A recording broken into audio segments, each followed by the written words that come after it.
How's it going, everybody? I'm Sebastian Falconer with Team Discmania, and this is my 2025 in the bag. We're going to start with my putters and work our way up. I putt with Exo Soft Links. I like the pink ones because they have a little bit more puddle top. They come out of the hand really nice. I will putt with these up to about 100 feet, and I'll also use them for some short up shots, forehand or backhand. Next, I have a Neo Link. This one in the premium plastic, just gonna hold the stability longer. Has about the same flight, but I can put a little more power into it. It's just gonna go straight up to about 85 meters, 275 feet. It'll hold any angle I put it on. Nice disc. I'll use this one backhand only. On the forehand side of things, I've got an Exo Soft Tactic. This one's quite beat up, so it's pretty straight, but because it was once overstable, it still retains that dependability in the wind. So I can throw it flat or a little bit of anhyzer, it's just gonna go straight. I use this one forehand only, up to about 65 meters, 200 feet. And then my favorite disc of all time, the Drop. This Color Glow run is beautiful. I love Color Glow plastic. I use this forehand for those straight to slightly overstable finishing up shots, and then backhand I use it up to about 90 meters, just kind of goes pretty straight with maybe a gentle fade at the end. The fade is dependable, but it's not harsh. It has lots of glide. It goes surprisingly far for a 4-speed. Feels really nice in the hand. Comes out of the hand really smoothly. Really instills confidence in my game. I love this disc. Next up, we got mid-ranges. We've got 3 in the bag at the moment. We've got this Color Glow MD3. This is the Iron Samurai 3 run. This is one of my favorite runs, MD3 of all time. They're very flat, so I can forehand them and backhand. Backhand, I'll throw this up to 110 meters if the hole requires it. What's that, about 330 feet, and then forehand. If my forehand's feeling good, feeling clean, I might throw it up to 70 meters forehand, a bit over 200 feet. It just goes really, really straight, but it can handle power too, and it'll hold a baby anhyzer. If I put on a little bit of hyzer, it might flip up, but a little bit more, and I could probably get a slight pushing fade. It's just really reliable and workable. I then have this Metal Flake prototype MD4. I been looking for a good overstable mid-range for a long time. The MD4's really filled that slot for me. These new ones that Discmania has come out with, I like to throw this one. I'll throw this a little bit softer than I throw my other mid-ranges. Try and use it for a shot in the woods, for instance, that I might want to use a putter for, but I just want a little bit of a easier distance, and it's got a little bit of bite to it, so I can kind of work it on some flex lines or some smooth, gentle hyzers. But it has lots of glide and a little bit of speed. That just means that if there's a low ceiling or I just need to focus on hitting my line right, then I can let the disc do the rest of the work. So that's what I like that for. And then I have a Neo Mutant. This is just a beefcake. This is if it's super windy. I just need something, maybe I'm in a really tense situation in a tournament and I just need to throw a forehand where like I could absolutely rip over on it, or I'm super nervous, I'm worried it's gonna come out really wobbly. Doesn't matter. The Mutant will hold up to any torque I put on it, any amount of power, and the harder you throw it, the harder it fades. It goes almost nowhere, so it's just really, really dependable in any wind. Forehand and backhand, comes out of the hand really nicely. So just really overstable, dependable mid-range. Next up, we have fairway drivers. Considering I don't think of myself as much of a fairway driver, I have rather a lot of them. Starting off, C-Line FD. I'm really learning to love the FD again. There was a while where I didn't throw it, and then I tried one again. I was like, well, what have I've been missing this whole time. Super nice, really straight, forehand and backhand, up to 110 meters, 330 feet for the backhand. Forehand, don't quite have that power on me, but maybe 280, 300 feet, that 90 meter range forehand. Just goes really straight. Maybe I can throw on some anhyzer, get a little bit of turn to the right. Very nice fairway driver. Next step up, the FD's big brother, the FD1, also in C-Line. This one has a little bit of bite to it, a little bit less glide, so it's going to be a little bit more dependable. I can throw it flat and let it fade. I can throw on some baby flex lines, some hyzers, some forehand, just flat to smooth fade shots. I probably wouldn't be throwing this one quite as far, but what it lacks in distance makes up for in dependability. So maybe if there's a little bit more wind, if I need a little bit of bite at the end, I'm pulling out this instead of the FD. Really nice disc, and this one's seasoned a little bit, so it holds straighter just a little longer, which is nice, while still having that dependable fade. Next up, I have this really beat up Neo Essence. I dyed this one. My dad's name's Andrew. I made him a disc that says Seb's dad, because everybody always said to him like, oh, you're Sebastian's dad. And so as a joke, I made him one that said Seb's dad. But now that he's the chairman of our club back home in Christchurch, I made myself one that says Andrew's son, because he's the chairman, I'm just his son, you know. So this is a super beat up Neo Essence.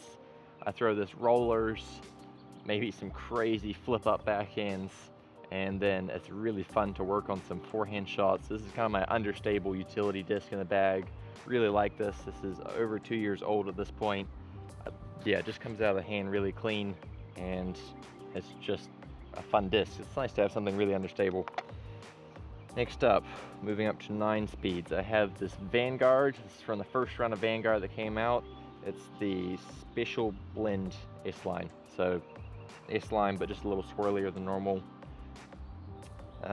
This one's very seasoned, but it's never lost its fade. It's gained some turn, but it always has a dependable kind of 0-2, I guess not 0 anymore, but maybe a -1-2 sort of flight to it. It's kept that fade, so as it's beat in, I've come to trust it more because I've learned the stability of it. The fades remain dependable, and then I've got some nice turn out of it too, which I appreciate as a hyzer thrower. I throw this one forehand up to 70 meters and backhand up to about 100 meters. Next up, I have Doombird 4. This is a Horizon S-Line FD3, super overstable, but these ones have a little bit of dome to them. Not sure if you can see that or not, but that gives them a little bit of glide as well. I wouldn't say glide, they just kind of carry a little bit further. So they're not a meat hook, but they'll dump nicely after pushing for a while. So forehand, backhand, it's dependable, flex lines. I just love throwing this on spike hyzers. Just a really nice disc. And then I have a Splice, Neo Splice. I've had this one in the bag for a while. It's got a really cool die on it by Disco Fever back home. And this is just a beefcake. It's definitely a notch up in stability from the FD3. It has no glide. It doesn't want to go anywhere. Just wants to fall out of the sky. It's like a faster mutant that I was talking about earlier. So if there's any kind of crazy wind, or I just want to throw a knife hyzer, or some sort of like crazy skip shot, or just kind of yank on something forehand or backhand and not worry about any kind of turn coming out of it, and all that's going to happen is it's going to fall out of the sky and fade. This is what I'm picking up. And then the next step up from that, I've got a tilt in the bag. So if there's something I have to go over and there's not room to hyzer it, I can just throw it straight up and it'll flip vertical and then come straight back down again. This one is easily more overstable than a Splice. It's unbelievable.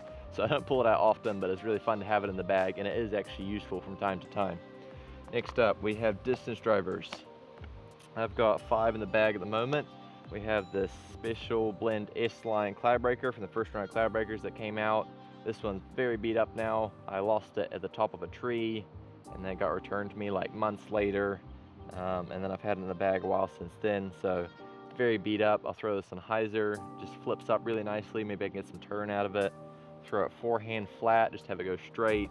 So if I want something, maybe 120 to 130 meters, and I want it to be on the more understable side, this is what I'm picking. It's my most understable distance driver. And then at the moment, I have 2 other cloud breakers in the bag. I've got one of these new Gannon ones, which I'm trying to work in. It's just a really neutral stability for a cloud breaker. It does exactly what you would expect. It's got a good pop top to it.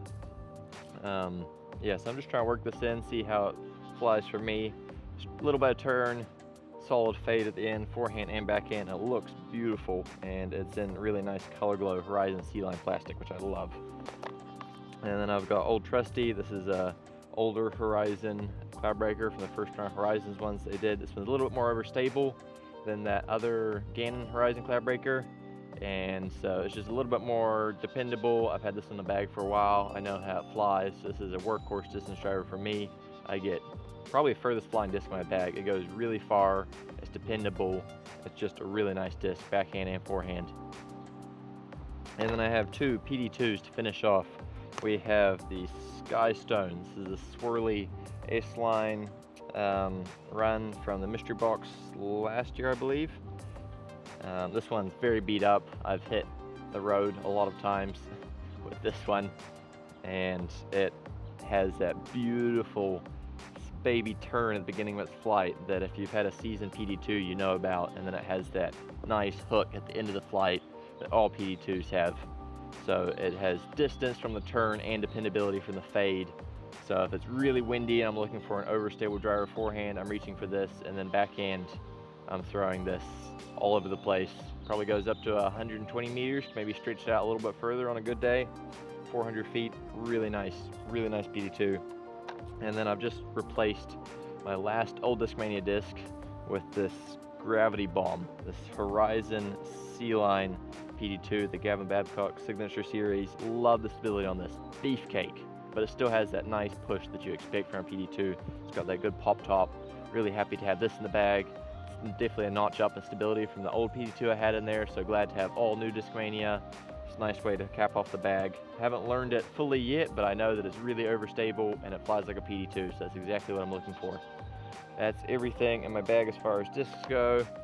I've got a nice towel with that Discmania Shield logo on it. I've got a nice Discmania water bottle. I really like these ones, affordable, and they carry a liter of water really good. I've got a jacket in this pocket, got rangefinder in this pocket, and then also my extra warm-up band. This thing's really good. Warm up the shoulders, warm up the arms before I start a round. Got a couple minis in here. But that about sums it up for my 2025 in the bag as I head into the season. Thank you guys so much for watching, and I'll catch you next time.